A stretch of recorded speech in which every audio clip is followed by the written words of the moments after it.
Welcome back to the deep dive.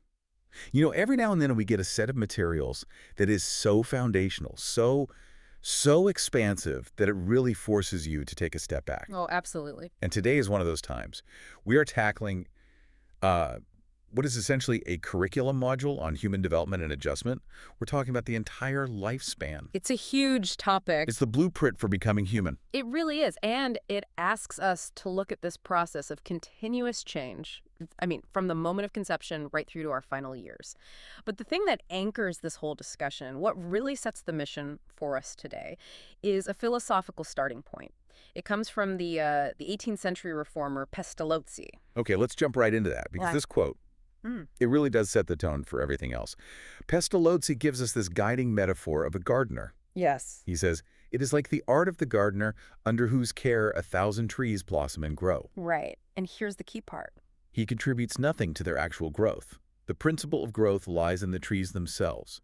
He plants and waters. It's such a powerful idea. It is. He goes on. So with the educator, he imparts no single power to men. He only watches lest any external force should injure or disturb. And that last line, he takes care that development runs its course in accordance with its own law. That just flips the whole traditional teaching model on its head. It does. It tells you that the capacity for growth, that potential, it already exists inside every single person. The principle of growth is in the tree. So our job isn't to teach the tree how to be a tree. Exactly. Our job, and the whole point of this deep dive, is to understand the conditions that are necessary. The right soil, enough water, protection from pests, the things that allow that inherent potential to actually flourish. That's what guidance is. So, okay, our roadmap for today is pretty ambitious then. We're going to be analyzing the actual mechanics of growth, the big psychological theories that try to explain why our personalities end up the way they do. Right, the who we become. Exactly. And then how we handle stress, what the material calls adjustment, and, what helps or hurts that process. And we'll cover the whole journey. We're going to start with the universal, sort of non-negotiable rules of development. Then we'll get into mapping the inner self, looking at Freud, Adler, Rogers, Maslow. A real clash of the titans there. And then into the practical stuff. Yes, the real-world application, the adjustment equation, breaking down good coping versus the unconscious defensive stuff we all do. And then we'll finish with practical strategies for actually guiding mastery of life's big tasks. All right, let's get to work. Section 1, the Lifespan Perspective Development's Universal Rules. Let's do it. So we have to start with this foundational idea. Development isn't just for kids. No. It's a dynamic, lifelong process. It starts at conception, and it only ends at death. And it's defined by these two forces that are always working at the same time. Yeah. Growth and decay. That dual nature is so important to get right. We tend to focus only on growth, getting bigger, learning new skills, all that. Right, the upward curve. The upward curve, exactly. And that dominates early life, of course. But development also includes decay. As we get older, growth slows down, and decay, well, it accelerates. But the whole thing is still one continuous dynamic system. Maturation and learning are always happening. Even when the main direction changes. Even then. And what's fascinating is that while every single person's timeline is unique, the pattern of development is universal. Okay, so what's the first universal characteristic? It's this incredibly efficient progression. We all move from general sort of diffused behavior to very specific, precise actions. Think about a newborn baby. The perfect example. Their early movements are just all over the place. They're irregular, they involve the whole body, even if they're just trying to move one arm. Total body movement. Yes, but over time, those movements become focused. They become intentional and eventually very precise. And we see the exact same thing happen with language. Right. An infant can make almost any sound in any human language. Yeah. It's this huge, general, non-specific ability. A global capacity. But then, as they hear the language around them, they start to specialize. They refine those sounds down to just the ones they need for their specific language. And that's the pattern. You go from that general gurgling and whole body movement to the highly skilled focused behavior of, say, hammering a nail or writing a complex sentence. It's a hardwired pattern, really. Yeah. It's dictated by how our nervous system matures. Which brings us to the next point, which is where it gets really interesting for me. Development is also multidimensional. We can't just look at one thing in isolation. These changes are happening all at once across different interdependent aspects. We're talking Physical, motor, linguistic, intellectual, social, moral, the whole shebang. And that word interdependent, that is the key. It's not just that these things are happening at the same time. They're connected. They actively influence each other. Okay, think about a child who has poor fine motor coordination. That's the physical motor domain, right? Well, that difficulty immediately throws up a roadblock in the linguistic and intellectual domains because they literally can't hold a pencil well enough to write legibly. And it's not just about neat handwriting. No. It leads to frustration. Maybe they start avoiding schoolwork. And suddenly you have a social and emotional impact too. So a problem in one area can create this ripple effect, and that could lead to what we'll talk about later, this idea of cumulative lag. Precisely. And this interdependence brings us right to that classic foundational debate, the three pillars: heredity, maturation, and environment. Nature versus nurture. What's innate and what's learned? Let's start with the innate side of things, heredity and maturation. Okay, so maturation is basically the unfolding of our genetic blueprint. It's what dictates the timing of universal things like sitting up, standing, walking. Things that just happen. They just happen, largely on their own, provided there's adequate nutrition. You don't need to specifically train a healthy baby to walk. Their body is programmed to do it when their nervous system is ready. Specific training at that stage doesn't do much. But then you have the other side of the coin, the environment and the role of training. Right. Training is what we apply to specific skills. Learning to speak English versus, say, Japanese. Learning to paint. Learning to play chess. Those are all environmental. They depend on learning. And the material is really clear that the usefulness of any training is completely conditional. Completely.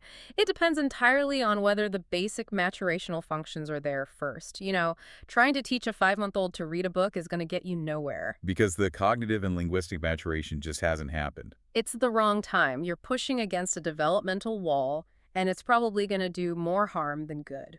So if the genetic blueprint gives us the potential, the environment is the thing that stimulates it or fails to stimulate it. What are some of those positive stimulating factors? Well, the big ones are things like good nutrition, a safe environment that's free from disease, love and consistent care, lots of interaction with adults. Talking to your baby. Constantly.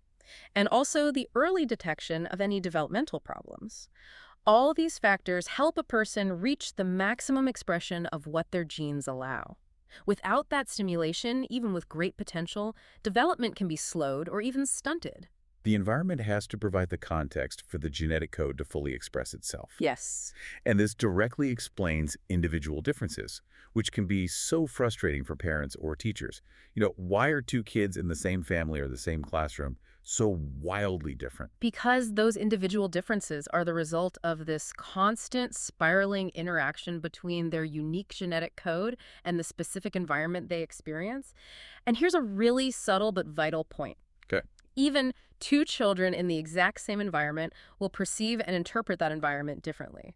Based on their own internal state and past experiences. Exactly. Which makes the individual pace of development really unpredictable. You can't and you shouldn't judge one person's progress just by looking at the average or even looking at their sibling. It all comes back to that teachable moment idea. But let's look at the power of this stimulation across the whole lifespan. The material gives the example of premature children. It's a really compelling one. If you just leave a preemie to develop on their own, they often have setbacks. Yeah. But if you intervene And actively stimulate them. actively, caretakers will move their limbs, turn them over, talk to them constantly.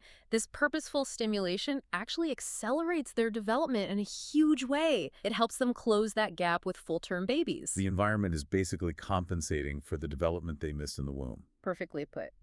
And this isn't just a rule for babies. This applies across the whole lifespan. The principle doesn't just stop when you stop growing taller. So it's relevant in adulthood, too. Absolutely. Even in late adulthood and old age, consistently encouraging people to engage in stimulating mental and physical activities has been shown to significantly slow down the effects of decline. We call it neuroplasticity now. We do, but the basic idea is the same. The brain and the body respond to the demands of the environment for your whole life. If the gardener stops watering the plant, it's going to wither no matter how old it is. It really is a powerful validation that the work of guidance is never truly over. Never. All right, so we've laid out the universal rules for how we grow. Now we need to shift to the great mystery, who we become. From the mechanics to the soul, so to speak. We're moving from physical development to the inner structure, Mm, personality. yeah. And you pretty much have to start where personality theory started, with Sigmund Freud. You do. And Freud's big claim, which still echoes through psychology today, is that a healthy personality is completely tied to constructive parent-child relationships. He believed the entire adult personality is basically determined by how you navigated conflicts in early childhood. Yes, specifically conflicts around frustration and gratification.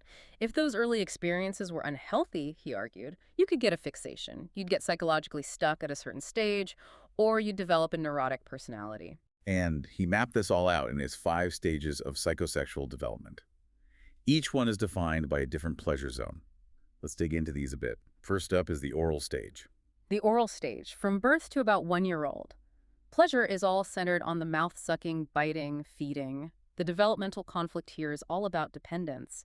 And a fixation from either getting too little or too much gratification can show up in adulthood as, excessive eating, smoking, nail biting. Or even being overly dependent on other people. Exactly, emotionally needy. Then comes the anal stage. Ages 1 to 3. Right.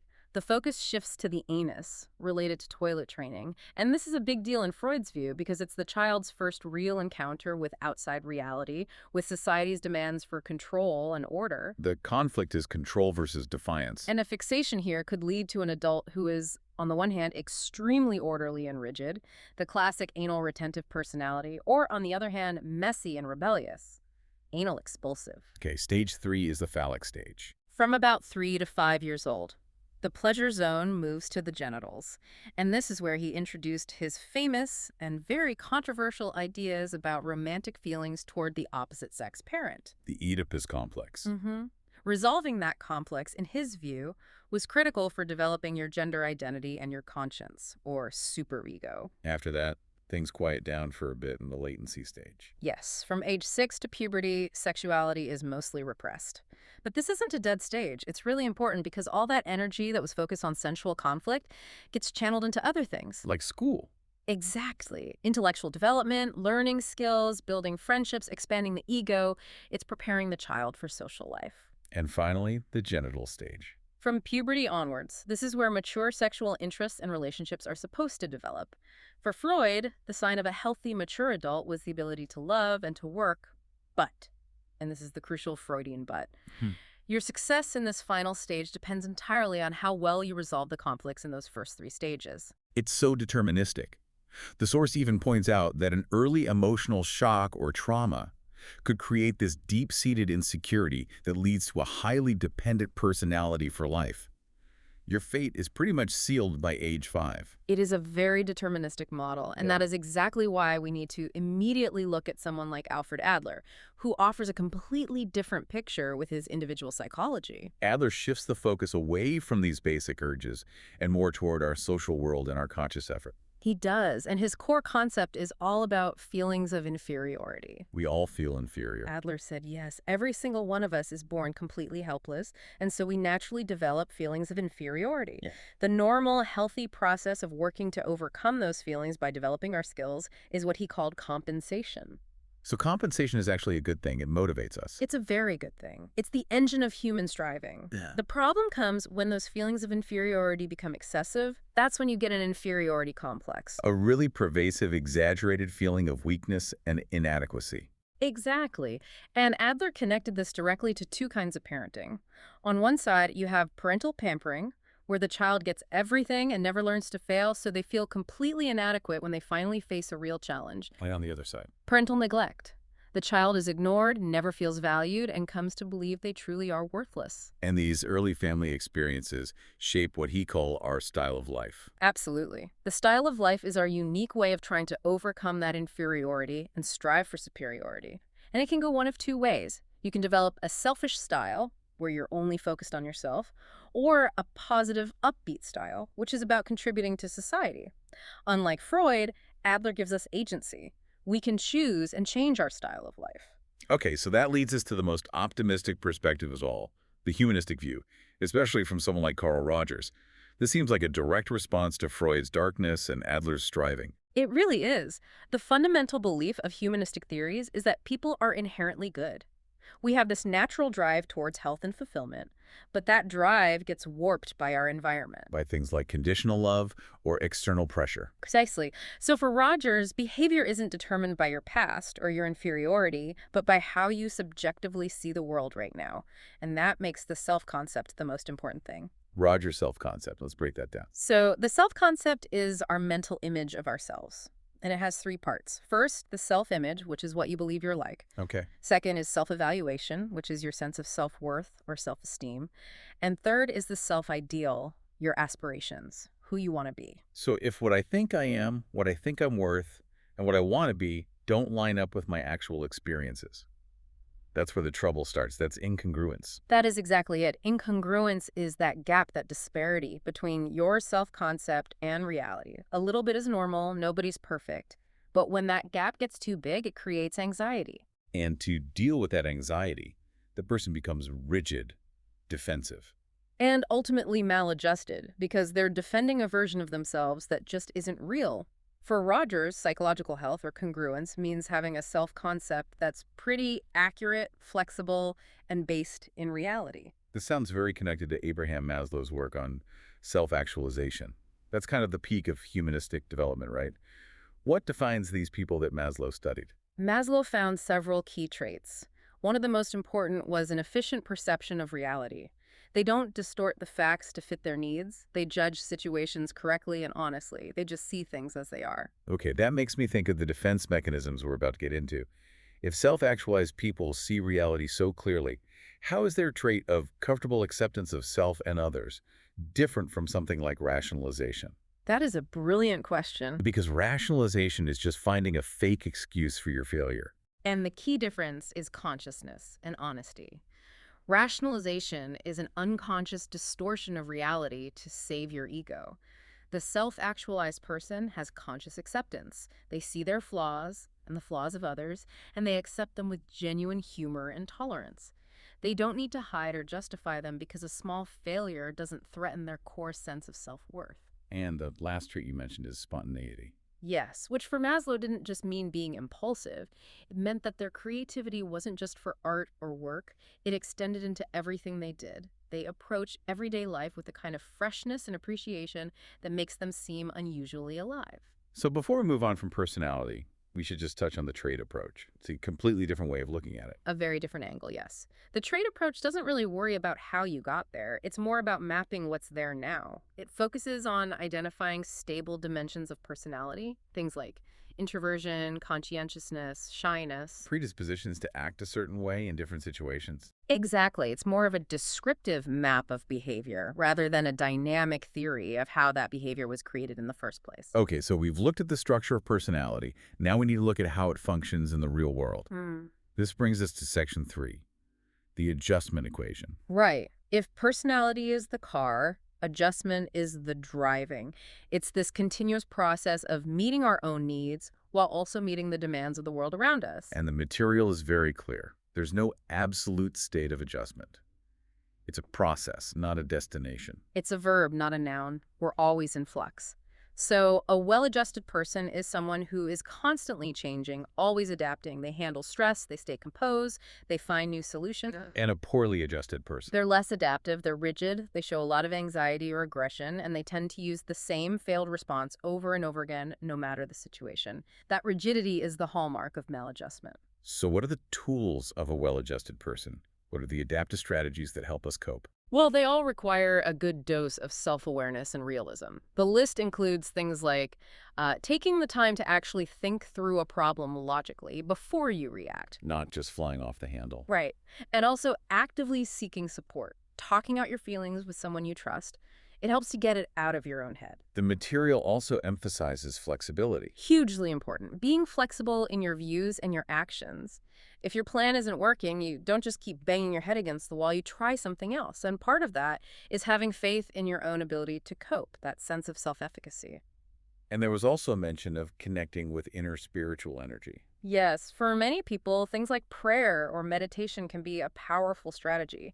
It helps initiate a more positive approach to the problem. Really, all these adaptive strategies come down to introspection, objectivity, and emotional strength. Now let's contrast that with the non-adaptive responses. These are the things that might feel good for a second, but ultimately make things worse. Like ignoring the problem. The classic.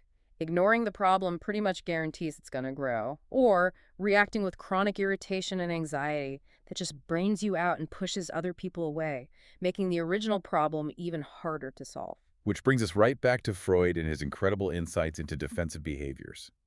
This is the unconscious mind stepping in to protect us. And it's so important to remember that defensive coping is a normal function. We all do it. We all use these little defenses to manage everyday anxieties. The problem isn't using them, it's the exaggerated use of them. When you rely on distortion more than reality. Exactly. And that's what's linked to neurotic disorders. It's often driven by chronic low self-esteem and a lack of emotional security. Okay, since these mechanisms drive so much of our behavior, we need to walk through the main 8.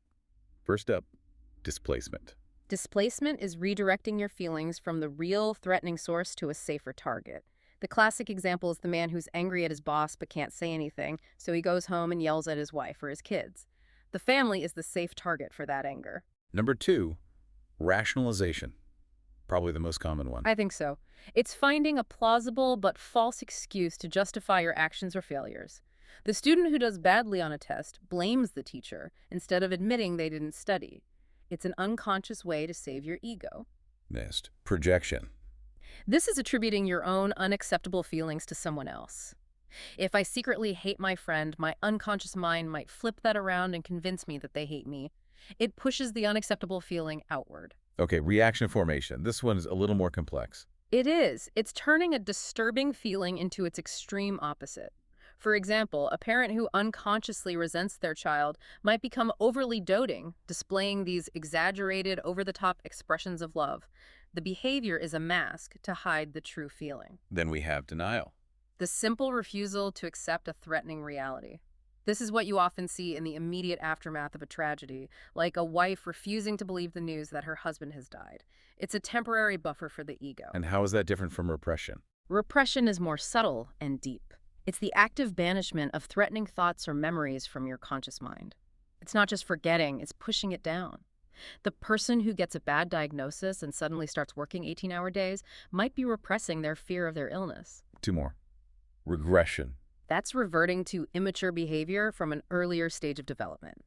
The classic example is the young child who starts wetting the bed again after a new baby sibling arrives. They're unconsciously going back to a time when they felt more secure. And finally, sublimation. This is seen as the most constructive defense. It is because it transforms unacceptable impulses into something socially valuable and creative. The example given is a childless couple who channels their frustrated parental feelings into working for an orphanage. They're turning that hurt into something constructive. Wow. That really shows the whole spectrum. Okay. From just denying reality to transforming it into something positive. It does. It reminds you that so much of what we see as bad behavior is often just an unconscious attempt to cope. So to bring all this together, we come to section 4, facilitating mastery. How do we apply all this knowledge? Well, we start by remembering that development and adjustment are 2 sides of the same coin. Development is about the person and their changing capacities. Adjustment is about the relationship between that person and their environment. And the higher your level of development, the better your capacity for adjustment. Exactly. And the practical application of this is found in the idea of developmental tasks. What exactly is a developmental task? It's a set of behaviors that a person ought to accomplish at a certain period of life, and they're determined by both biological maturation and cultural pressure. The key is that mastering one task is the prerequisite for starting the next one. Which makes timing everything. This is the teachable moment. That's the one. It's that optimal window when a child is developmentally ready for a task, either because their brain and body are ready or because their friends are all doing it. If you try to push a child before they hit that window, You get nowhere. you get frustration and very little progress. Guidance has to respect that internal timeline. And the consequences of failing to master a task are cumulative. This is the cumulative lag we mentioned earlier. Yes. It's not just a momentary failure. It leads to feelings of inferiority, social disapproval. But the real danger is that cumulative lag. The skills you needed for the next stage are missing. So if a kid doesn't master basic reading in elementary school, Then they're going to have an incredibly hard time with history essays or science textbooks in high school. That one initial failure just compounds and compounds over time. Let's run through a few of these universal tasks. Sure. In infancy and early childhood, the big ones are learning to walk, talk, control body wastes, the absolute foundations. In middle childhood. This is all about integration and skills, developing those fundamental academic skills, reading, writing, arithmetic, building a positive attitude toward yourself, and crucially, learning how to get along with your peers. And then in adolescence, it's about looking toward the future. Totally. The tasks are about achieving emotional and financial independence from your parents, developing the intellectual tools you need to be a competent citizen, and preparing for a career. And that career preparation task is more complex than it sounds. Oh, much more. It's not just picking a job. It means developing socially responsible behavior, having respect for group values, understanding your place in the community. You have to master those social subtasks to make a realistic career choice. And all of these tasks, from childhood on, are building towards the one major developmental hurdle of this whole period, shaping your identity. Yes. That sense of knowing myself in relation to me and in relation to others. The building blocks are competence, feeling like you can do things, positive self-esteem and integrity. If you have a long history of that cumulative lag, your identity is going to be shaky because that foundation of competence just isn't there. And this is where the peer group plays a role that no one else can. The peer group is like a social laboratory in a mirror. It's where you learn social skills, you figure out what's cool and what's not, you learn about reciprocity and trust. It's essential feedback for figuring out who you are and where you fit in. So we started with the idea of the gardener. Let's finish with the practical tools, the strategies for facilitation. How does the gardener actually do the work? It's all about creating that safe, stable, stimulating environment. First, provide tons of safe opportunities for kids to use their senses, to see, hear, touch, experiment. A safe environment builds trust. That's the rich soil. Okay, what's next? Clear limits. Be consistent. When kids know the boundaries, they feel secure enough to explore within them. That's the sturdy fence around the garden. You also have to encourage initiative. You have to let them try things, personally and in groups. Yeah. Initiative is how you learn and build that sense of competence that identity is made of.